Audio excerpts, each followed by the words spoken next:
चलिए, जय हिंद मेरे दोस्तों। देखिए, ये क्लास लाइव नहीं ली जा रही है। क्योंकि लाइव क्लास के लिए ऑलरेडी हमने जब वीडियो शुरू किया तो 3 वीडियो रुक चुके हैं। क्या प्रॉब्लम है जो हमें विशेष जानकारी नहीं है। फिर भी चलिए, आज की क्लास में हम सोचे डायरेक्ट रिकॉर्ड करके इसको यूट्यूब पर दिया जाए।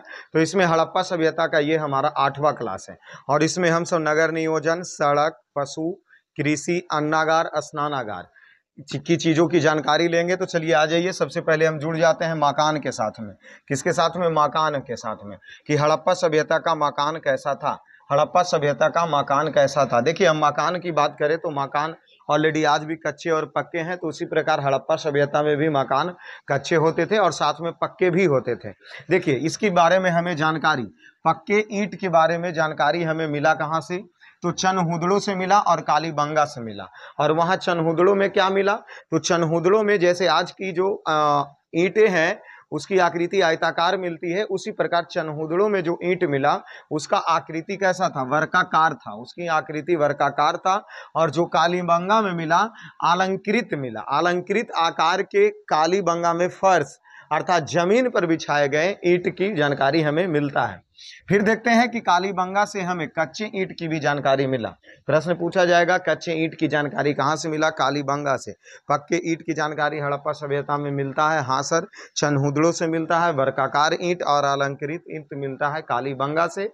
जो कि कालीबंगा में तो कच्चे मकान बने थे, लेकिन उसके फर्श पर, फर्श बोले तो जमीन पर जो ईंट बिछाए गए थे। चलिए, सड़क के किनारे, सड़क के किनारे एक सीधी रेखा में मकान बना हुआ करता था।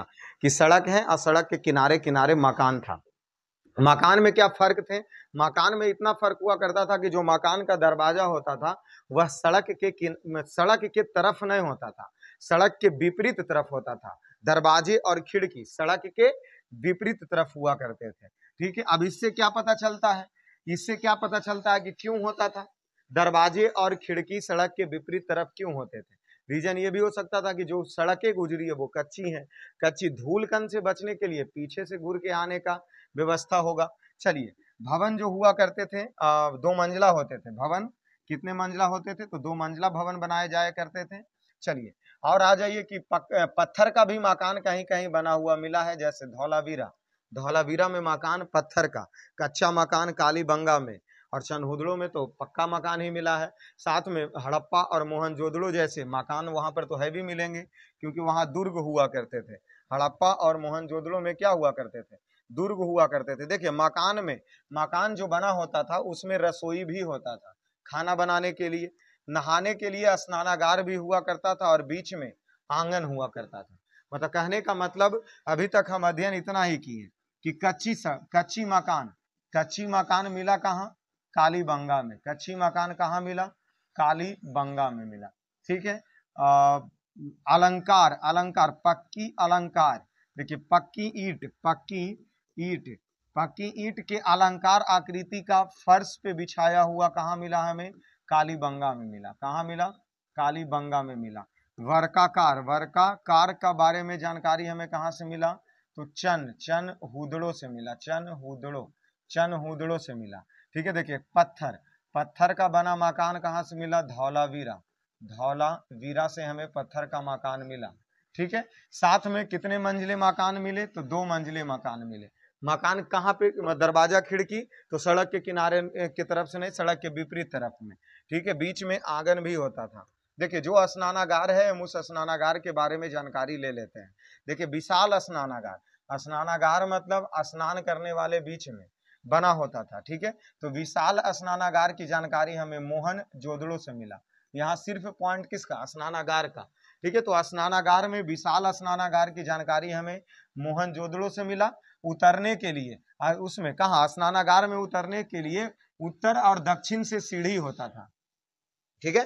तो विशाल स्नानागार में उतरने के लिए उत्तर से दक्षिण की तरफ से सीढ़ी होता था और उसके बाद उस स्नानागार में नहाया जाता था, जिसकी लंबाई 11.88 मीटर, चौड़ाई 7.0 मीटर और उसकी गहराई, जो उस स्नानागार की गहराई हुआ करता था वह 2.43 मीटर होते थे। देखिए, स्नानागार में जो फर्श है वहां पर, मतलब जमीन पर, अरे एक तरीके से मानिए जी आज का स्विमिंग पूल है। ठीक है। स्विमिंग पूल में नहाने वाले, तो उस समय का स्नानागार क्या था? हड़प्पा सभ्यता के समय स्विमिंग पूल था, जो कि देखिए इसके मध्य में स्नान कुंड भी होता था, वही स्नानागार के मध्य में स्नान कुंड भी हुआ करते थे, उसका फर्श पक्के का बना होता था। ये हमारे पास जानकारी हुआ किसका, मकान का ले लिए, स्नानागार का ले लिए। ठीक है, चलिए अब आइए अन्नागार। अन्नागार कहने का मतलब अनाज रखने के लिए, अनाज को भंडारित करने के लिए अन्नागार बनाया जाता था। देखिए जो कि मोहनजोदड़ो का जो अन्नागार मिला है उसकी लंबाई, मोहनजोदड़ो वाले के लंबाई तो कितना है 45.71 मीटर और उसकी चौड़ाई 15.23 मीटर था। ठीक है, जबकि जबकि जो हड़प्पा में है वह 6 के कतार में, हड़प्पा में जो अन्नागार मिला है वह 6 के लगातार कतार में अन्नागार मिला है जो चबूतरे पर बनाया जाता था और इसकी लंबाई छोटा था ये 15.23 मीटर और चौड़ाई 6.09 मीटर, 6.90 मीटर, जो कि यह जो 6 के कतार में था ना वह चबूतरे की 2 पंक्ति में खड़ा था, चबूतरे की 2 पंक्ति में खड़ा था, उसमें अनाज रखा जाता था। ठीक है, तो स्नानागार हम पढ़ लिए, अन्नागार पढ़ लिए, मकान पढ़ लिए। चलिए आगे चलते हैं अगले पॉइंट पे। तो अगला पॉइंट देखिए हमारे पास क्या है, पशुपालन। किस किस कौन कौन से पशु पाला जाता था। ठीक है, हड़प्पा सभ्यता में कौन कौन से पशु पाले जाते थे। देखिए कुत्ता बिलाय, क्योंकि बिल्ली का पीछा करते हुए कुत्ता का चित्र मिला, इससे पता ये चलता है कि कुत्ता और बिल्ली भी पालते थे। साथ में पालतू जानवर कौन कौन था, बैल था, गाय था, भैंसा, बकरी, भेड़, सुअर, ये सब सभी पालतू थे। साथ में एक सिंह वाले गैंडा, एक सिंह वाले गैंडा भी पालतू थे। देखिए सबसे पूजनीय पशु अगर हड़प्पा सभ्यता में चले तो कुबड़, कुबड़ का साढ़, जो साढ़ है कुबड़ होता था, वो पूजनीय पशु थे। साथ में देखिए घोड़ा पालतू नहीं था, घोड़ा पालतू नहीं थे, लेकिन घोड़ा पालतू नहीं था, लेकिन हमें घोड़ा के बारे में विशेष जानकारी कहाँ से मिला, सुरकोटदा से मिला है। घोड़ा के बारे में हमें विशेष जानकारी, घोड़ा के बारे में विशेष जानकारी सुरकोटदा से मिला और लोथल से भी मिला। ये दोनों जगह से घोड़े के अवशेष के बारे में हमें जानकारी मिला। ठीक है, अगर मोहर पर बात करें कि पशु में कौन कौन से किसके किसके मोहर पर प्रयोग थे, तो मोहर पर ऊंट था, शेर थे, घोड़ा था, का चित्र नहीं मिलता है। ठीक है, ऊंट, शेर, घोड़ा का चित्र मोहर पर नहीं मिलता, तो ये नहीं वाला ध्यान रख लीजिए। देखिए बंदर, बंदर, भालू, खरहा का ज्ञान था हमें, बंदर, भालू, खरहा का ज्ञान था हमें हड़प्पा में, जबकि हड़प्पा के लोग हाथी का भी ज्ञान था।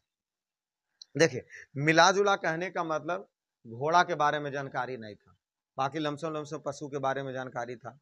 मोहर पर जो मोहर होता था उस पे किसका किसका चित्र नहीं था, तो ऊंट, शेर, घोड़ा, ऊंट, शेर, घोड़ा का जानकारी नहीं था, बाकी तो सब पालतू है ये थे, बाकी सब क्या था, तो लगभग लगभग पशु में हो गए। ठीक है, तो इसमें ध्यान में रख लीजिए, पूजनीय वाला रख लीजिए और घोड़ा पालतू नहीं था ये रख लीजिए, बाकी तो काम हो जाएगा। तो ये पशु हो गए। चलिए जल निकासी कैसा होता था, नली, नली कैसे बने होते थे जो देखना है। तो देखिए कालीबंगा में हमें जो नली मिला है और बनावली में, ये 2 जगह नली के अभाव मिला है। ठीक है, कालीबंगा में नली नहीं था और बनावली में भी नली नहीं थे। ठीक है, चलिए पेयजल कहा जाता था, जो नली बनल होता था ना वो पीने वाला पानी से दूर होता था, पीने वाला पानी से क्या होता था, दूर होता था, अर्थात कुआं के नजदीक से नाला नहीं गुजारा गया था। ठीक है, सबसे उत्तम जो है नली का व्यवस्था वो हमें हड़प्पा में देखने को मिलता है।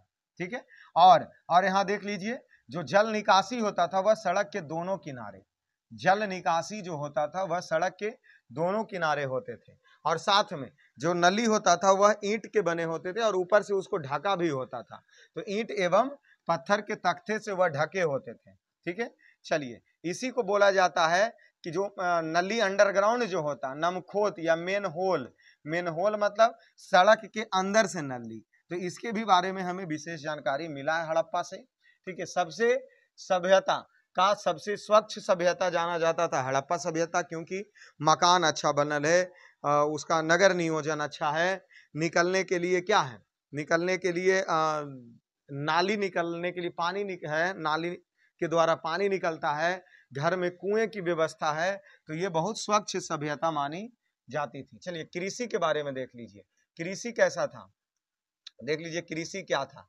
तो देखिए हड़प्पा में कृषि तो होता था। ठीक है, तो गन्ना के कृषि पहले नहीं होता था, रोजदी, रोजदी जो है वहां पर रागी के कृषि होता था। ठीक है, हड़प्पा में प्रमुख फसल कौची कौची थे, गेहूं, जौ, सरसों, ये सब का खेती होता था। देखिए चावल गौन थे, धान का खेती गौन था। क्यों गौन था, जो हम आपको बताते हैं। क्यों, क्योंकि बाढ़ आ जाया करता था हड़प्पा में, ठीक है। तो बाढ़ जब आ जाया करता था तो नवंबर से अप्रैल के बीच में ही खेती होगा, बाकी अप्रैल के बाद तो मानसून शुरू होगा तो बाढ़ आ जाएगा।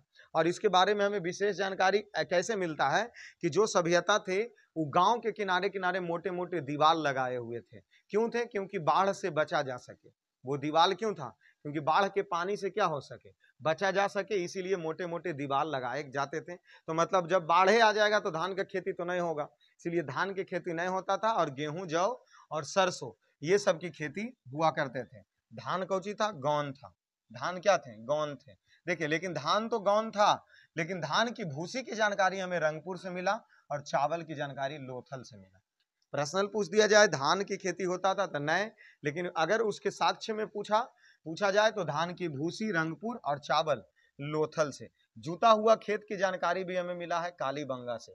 जूता हुआ खेत की जानकारी हमें कहाँ मिला, कालीबंगा से मिला। चलिए, नगर नियोजन आ जाते हैं किस पर, नगर नियोजन पर। तो देखिए, नगर नियोजन जो होता था सर, वह नगरीय, ये तो जानते ही हैं कि नगरीय सभ्यता था। ये तो हमने कॉपी के जो नोट्स लिखा था वहीं आपको बताएं। काशी युगीन सभ्यता, अर्ध ऐतिहासिक सभ्यता, हड़प्पा सभ्यता, सिंधु घाटी सभ्यता, नगरीय सभ्यता के नाम से जाना जाता है सिंधु घाटी सभ्यता। देखिए, जो नगर होता था वो चेस बोर्ड के आकार के होता था, अर्थात वर्गाकार होता था।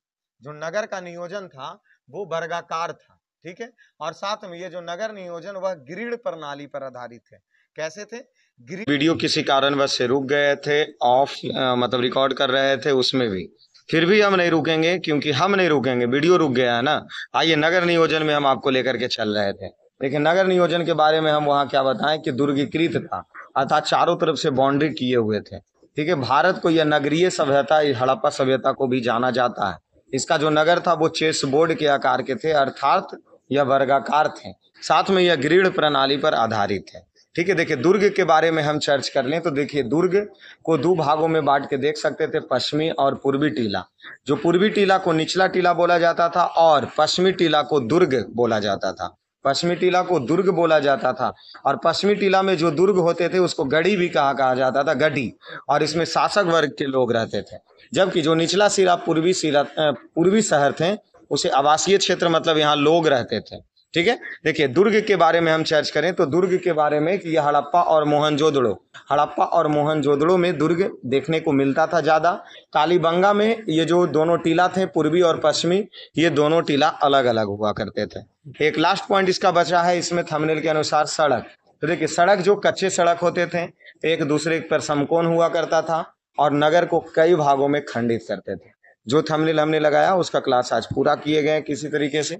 चलिए, क्लास में जुड़े रहिए, धन्यवाद।